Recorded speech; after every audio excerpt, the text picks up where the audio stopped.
Brandy செய்திகள். அந்த ஒரு சொல் வருந்துகிறேன். தவேகாவினரிடம் ஜேம்ஸ் வசந்தன் பகிரங்க மன்னிப்பு. கார் கண்ணாடி உடைப்பில் ட்விஸ்ட். தற்குறிகள்னு சொன்னது தப்புதான். ஹலோ ஹலோ ஹலோ மக்களே, இது உங்கள் லோக்கல் லேக்கா. இன்னைக்கு ஏப்ரல் 28, 2026. இசைக்கும் தமிழுக்கும் பெயர் போன ஜேம்ஸ் வசந்தன் சாரோட கார் கண்ணாடி உடைஞ்ச விவகாரம் இப்போ ஒரு பெரிய யூட்டர்ன் அடிச்சிருக்கு பாஸ். விஜல் ரசிகர்கள் தான் இதை பண்ணாங்கன்னு முந்தா நேத்து ஒரு வார்த்தையை விட்டுட்டு இன்னைக்கு ஐயோ அது என்னோட மதிப்பீட்டு பிழைன்னு வருத்தம் தெரிவிச்சிருக்காரு. அந்த உடைஞ்ச கண்ணாடிக்கு பின்னாடி ஒரு குடும்ப பகையே ஒழிஞ்சிருக்கு. இதோ அந்த 7 விறுவிறுப்பான அப்டேட். வருத்தம் தெரிவித்த ஜேம்ஸ் வசந்தன் தனது கார் கண்ணாடி உடைக்கப்பட்ட விவகாரத்தில் தவேகா தொண்டர்களை குறிப்பிட்ட வார்த்தைகளால் விமர்சித்ததற்காக இசையமைப்பாளர் ஜேம்ஸ் வசந்தன் முகநூல் வாயிலாக மன்னிப்பு கேட்டிருக்காரு பாஸ். யார் உடைத்தது? முதல்ல இது அரசியல் தாக்குதல்னு எல்லாரும் நினைச்சோம். ஆனா போலீஸ் விசாரணையில காரை ஒரு வீட்டுக்கு முன்னாடி நிறுத்தினதுனால அந்த வீட்டு ஓனர் தான் கோபத்துல கண்ணாடிய உடைச்சிருக்காருன்னு உண்மை வெளியே வந்திருக்கு. ஏன் தவேகா மீது சந்தேகம்? முந்தைய நாள் தான் தவேகா தொண்டர்கள் தன்னை திட்டி தீர்த்திருந்தாங்க. அதனால அவங்க தான் இத பண்ணியிருப்பாங்கன்னு தவறா மதிப்பிட்டுட்டேன்னு ஜேம்ஸ் வசந்தன் சொல்லியிருக்காரு.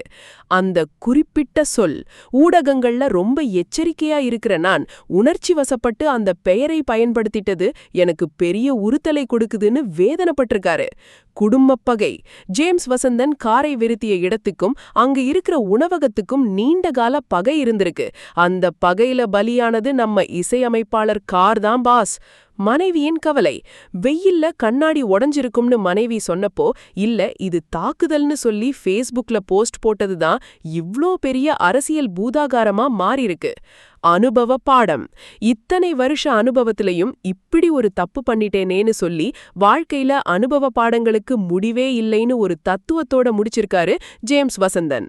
ஜேம்ஸ் வசந்தன் கார் கண்ணாடி விவகாரம் சுருக்கம். நிகழ்வு. ஜேம்ஸ் வசந்தனின் முந்தைய நிலை. தற்போதைய உண்மை. போலீஸ் விசாரணை. தாக்குதல் நடத்தியவர் தவேகா தொண்டர்கள். வீட்டின் உரிமையாளர். கார் நிறுத்தியதால் கோபம். காரணம் அரசியல் விமர்சன பகை, இடப்பிரச்சனை மற்றும் உணவக பகை. ஜேம்ஸ் வசந்தன் ரியாக்ஷன். காட்டமான போஸ்ட், பகிரங்க மன்னிப்பு மற்றும் வருத்தம். இந்த விவகாரத்தை பார்க்கும்போது நம்ம தளபதி விஜய் சார் சொன்ன அந்த மாஸ் டயலாக் தான் ஞாபகம் வருது பாஸ். நம்ம பேசுற ஒவ்வொரு வார்த்தையும் மத்தவங்கள காயப்படுத்தக்கூடாது, உண்மை தெரியாம யாரையும் குறை சொல்லக்கூடாதுங்கிறதுக்கு இந்த சம்பவம் ஒரு பெரிய பாடம் பாஸ். உண்மை தெரியாம ஜேம்ஸ் வசந்தன் தவேகாவினரை விமர்சிச்சது பத்தி நீங்க என்ன நினைக்கிறீங்க? அவர் மன்னிப்பு கேட்டது போதுமா? கமெண்ட் பண்ணுங்க. தமிழகத்தின் அனைத்து ஹாட் மற்றும் வைரல் செய்திகளுக்கு தொடர்ந்து இணைந்திருங்கள். ஸ்டே டியூன்ட் வித் பிராண்டி செய்திகள். Stay tuned. உண்மையை லவுடா சொல்வோம், குவிக்கா சொல்வோம். This is Local Leka signing off. Keep watching. Bye bye. ஒரு விசில் போடுங்க பாஸ்.